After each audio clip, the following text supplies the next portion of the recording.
नवदा भक्ति जब सदगुरु कबीर साहब धर्मदास साहब को बताते हैं ब्रह्म रूपनम ग्रंथ में, तो सबसे पहले यही कहते हैं 9 प्रकार की भक्ति है धर्मदास जी।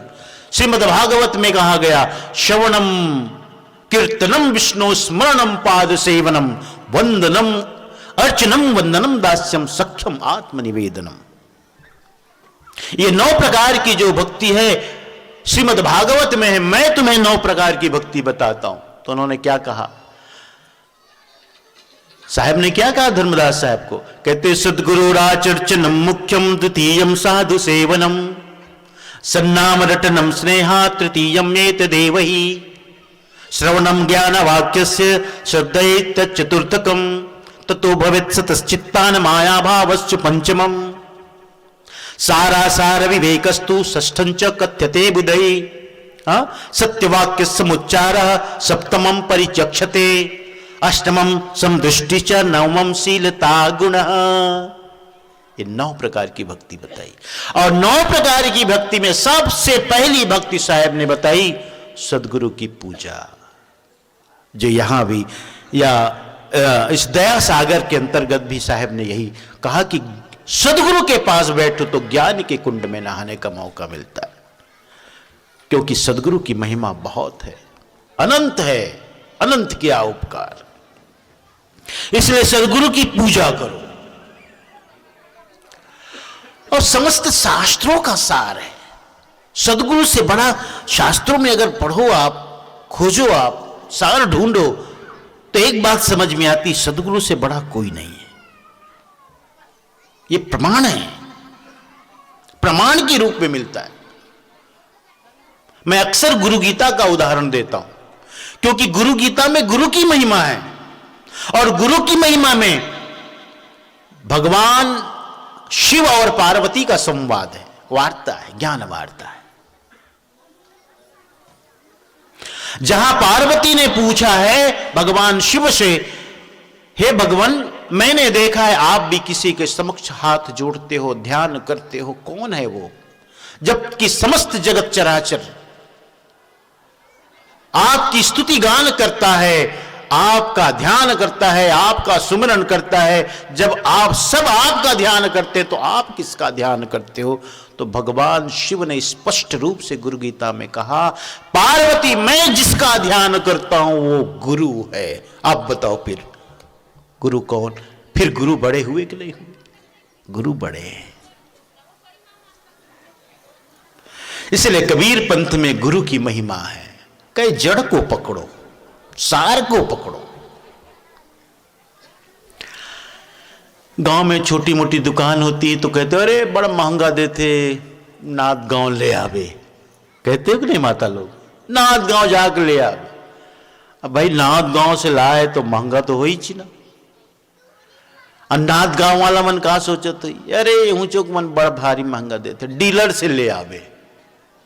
हाँ, तो दुकानदार जाते हैं डीलर के पास, डीलर जाता है मैन्युफैक्चरर के पास। यही मैं कह रहा हूं, सदगुरु जब सबसे बड़े हैं तो सदगुरु की चरण गहो, सदगुरु के चरण गहो, सदगुरु की शरण गहो, बस और किसी की जरूरत नहीं। महाकाल है तो सदगुरु है। उपनिषदों में आता है कि नचिकेता गया था मृत्यु के पास, मृत्यु के पास नहीं गया था, गुरु के पास गया था। इसलिए गुरु महाकाल है, शिष्य को मारता है। इसलिए तो गुरु की इतनी बड़ी महिमा कही गई। गुरु ब्रह्मा गुरु विष्णु गुरु देवो महेश्वर। गुरु ब्रह्मा है, गुरु विष्णु है, गुरु शिव है, संहार करता है। गुरु के पास आते हो तो तुम्हें मिटना ही पड़ेगा। और मिटना किस बात का? मैं का, अहंकार का। और अहंकार को मिटाना सबसे कठिन काम है इस जगत में। अहंकार, मैंपना। और जब तक मैं नहीं मिटता गुरु भी नहीं मिलते। जब मैं था तब हरि नहीं, अब हरि है मैं ना आई। और प्रेम गली अति सांकरिता में दो न समाई। भक्ति का मार्ग बड़ा सकरा मार्ग है, बहुत सकरा। यदि तुम मैं को लेके ही जाना चाहते हो तो गुरु न मिलेंगे। मैं को मिटाए बिना गुरु नहीं मिल सकते। रास्ता इतना सकरा है, दोनों एक साथ नहीं जा सकते। इसलिए इस कदर गुरु की महिमा है शास्त्रों में। बहुत सारे ग्रंथ हैं ऐसे जहां गुरु की महिमा गाई गई है। सबने गुरु को बड़ा माना, राम कृष्ण से को बड़ा उन्हों तो गुरु कीन, तीन लोक के वेदने गुरु आगे आधीन। जिनकी हम पूजा उपासना करते हैं, भक्ति करते हैं, गुणगान करते हैं, वे सब भी गुरु के अधीन हुए। इसलिए मैं आप सभी से कहता हूं, यदि आप कबीर पंथी यहां बैठे हो तो एक बात सुन लो, यहां वहां जाने की जरूरत नहीं, भटकने की जरूरत नहीं है। जिस दिन तिनका तुड़ाए, तिनका तुड़ाने के बाद गुरु की शरण में आए तो वापस वहीं फिर न जाओ। एक बार जब 3 बार तलाक तलाक तलाक हो गया है तो फिर और क्या जोड़ना संबंध। तिनका का मतलब तलाक ही है, तोड़ दिया, सबसे संबंध तोड़ दिया, फिर क्या संबंध जोड़ना। भरोसा नहीं होता इसलिए जाते। भरोसे की बात, कहीं ना जाओ। और मैंने ये भी देखा है, कई बार मैं चुप भी रहता हूं, साहब ऐसा था, हम वहां गए, मैं सुनता हूं, ठीक है जा लो, देख लो, जाओ देख लो। तुम्हें ऐसा लगता है कि सदगुरु तो ज्ञान के दाता हैं तो कैसे होगा, आप कहीं और जाते हो, कहीं और जाते हो, कहीं और जाते हो। मेरा अटल विश्वास है, जो गुरु नहीं दे सकते तो कोई भी नहीं दे सकता, कोई नहीं दे सकता। गुरु के प्रति अटूट निष्ठा रखो, अटल निष्ठा। और यदि तुम्हारे जीवन में दुख आया है, शोक आया है, परेशानी है, कुछ भी है, ठीक है, स्वभाव होता है मनुष्य का, उसके समाधान के लिए यहां वहां जाता है ना। लेकिन जब आप यहां वहां जाते हो तो एक तरह से अपने सदगुरु पर भरोसा कम कर देते हो। ये व्यक्त करता है इस बात को। इसलिए गुरु पर से भरोसा न तोड़ो, गुरु सदगुरु के प्रति अटूट निष्ठा रखो। गुरु की बहुत बड़ी महिमा है, जो गुरु कर सकते हैं वो कोई भी नहीं कर सकता।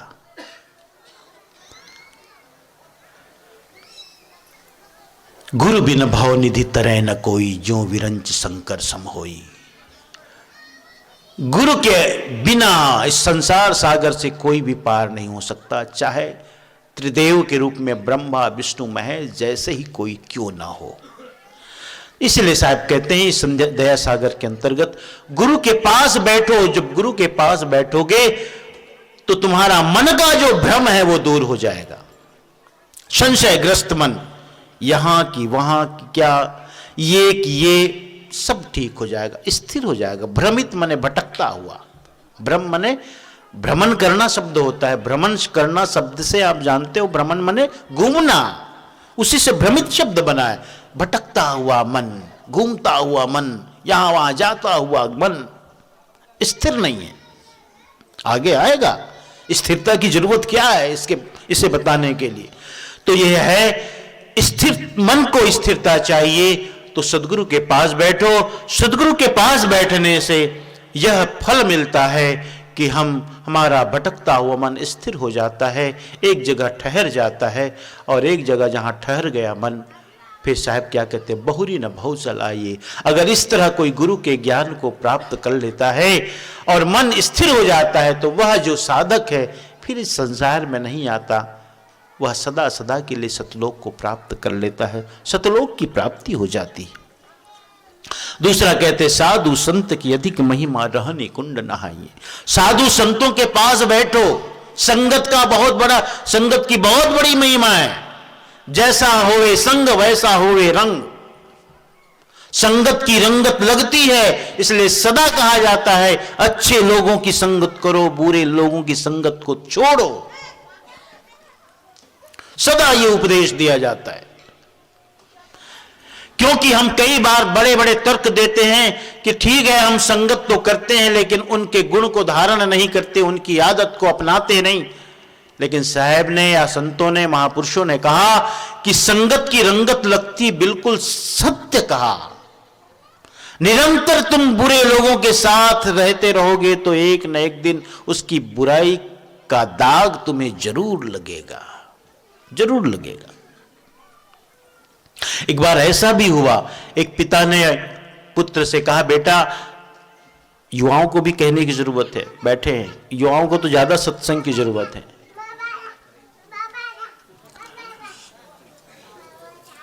पिता ने बेटे से कहा, बेटा, मुझे ऑफिस जाना है और लाइन कटी हुई है, विद्युत नहीं है, जरा कपड़े में आयरन कर दो। बैठो बेटा, बैठो बैठो। ओहो ओहो, इनका सुनो भाई, कहां है मम्मी लोग, संभालो संभालो। पिता ने पुत्र से कहा, बेटा आयरन कर दो। बेटा ने कहा, पिताजी लाइट तो नहीं है। कोई बात नहीं, लाइट नहीं है तो लोहे की आयरन, लोहे का आयरन तो है ना, कोयला सुनगा दो, कोयला सुनगा करके आयरन कर दो। बेटा ने आग सुलगाई, आयरन को गर्म किया, स्त्री को गर्म किया और कपड़े को आयरन करके पिताजी को देने आ गए हाथ में लेके। पिताजी लो कपड़े, तैयार हो गए। पिता ने कहा, बेटा तुम्हारे गाल में कालिक लगी, क्यों लगा ली कालिक?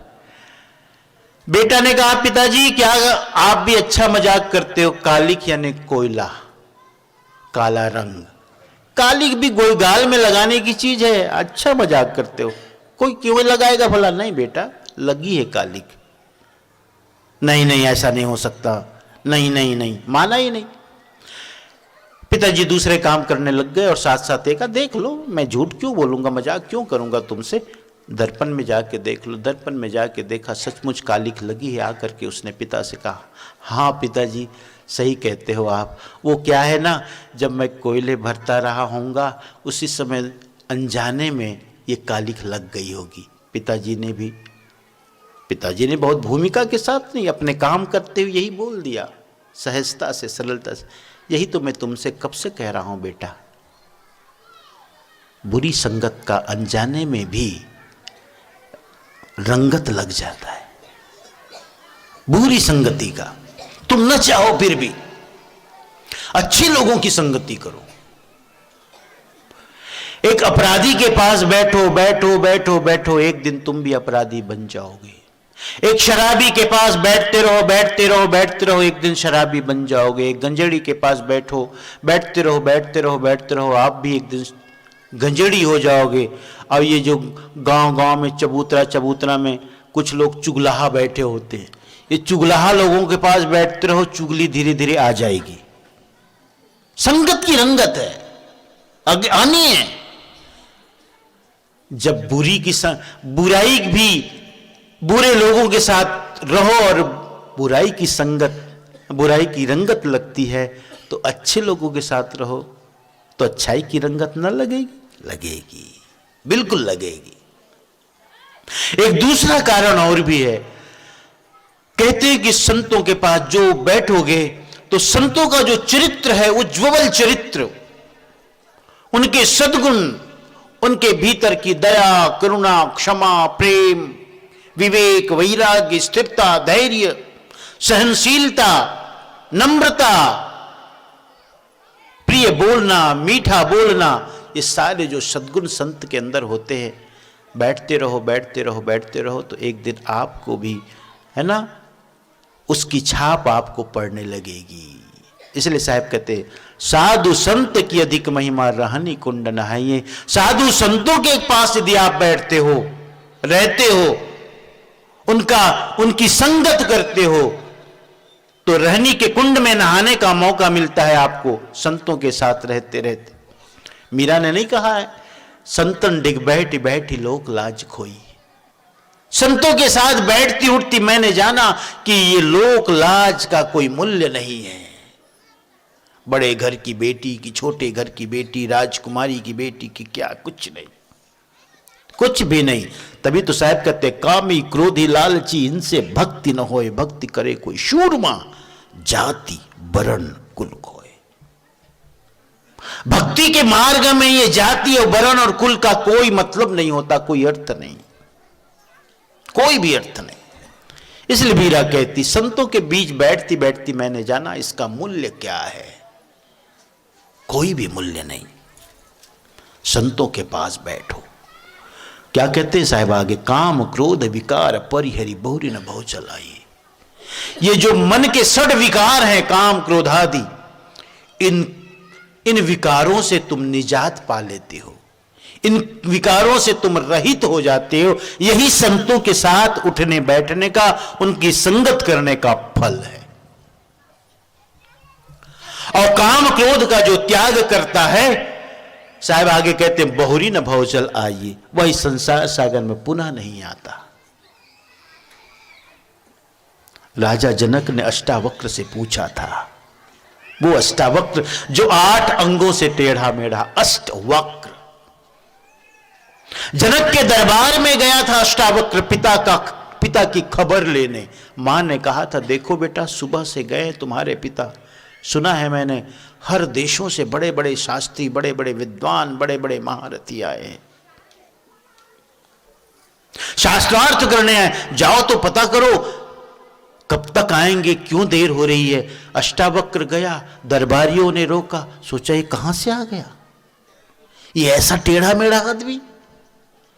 पूछ तो रहा है अपने पिता का नाम पूछ रहा है, लेकिन भरोसा न हुआ। तू मैं हुई, वाद विवाद हुआ, अंत में प्रवेश किया दरबार में। ऐसे ही दरबार सजा था। बीचों बीच राजा जनक बैठे, सब बड़े बड़े विद्वान, 1 विषय का, 2 विषय का, 6 विषय का, बड़े बड़े विद्वान बैठे। अष्टावक्र जब प्रवेश किया तो सबके सब हंस पड़े। अष्टावक्र को बड़ा आश्चर्य हुआ, ये क्या। वही अष्टावक्र जो अंत में जनक का गुरु के रूप में गुरु बना, यानी जनक ने ही उन्हें गुरु बना लिया। जब हंसे तो उसे बड़ा आश्चर्य हुआ, ओहो, जो सत्य पर चर्चा करने आए हैं वो मेरी विचित्र आकृति, मेरे विचित्र शरीर को देखकर हंस पड़े। ये ताज्जुब की बात है। सब हंसना बंद कर दिए। थोड़ी देर बाद में अष्टावक्र भी खिलखिला के हंसे। जब उन्होंने खिलखिला करके हंसा तो पूरी सभा स्तब्ध रह गई। एक दूसरे को देखने लगे, मानो पूछने के भाव से, क्या हुआ, क्यों हंसा, क्या बात है, इसने क्यों हंसा। हम सब तो उनकी विचित्र आकृति, शरीर को देख करके हंसे, इसके हंसने का कारण क्या है। स्वयं राजा जनक अपने आसन से उठे और हाथ जोड़ करके कहा, प्रभु, हम आपसे परिचित नहीं हैं, लेकिन ये सभा जानना चाहती है आपके हंसने का कारण क्या है। अष्टावक्र परम ज्ञानी, अष्टावक्र गीता पढ़ो तो ऐसा लगता है जैसे बीजक है सदगुरु का। सीधी सीधी बात कही, सत्य को बिना लाग लपेट के उन्होंने कहा। बहुत प्यारा ग्रंथ है अष्टावक्र गीता।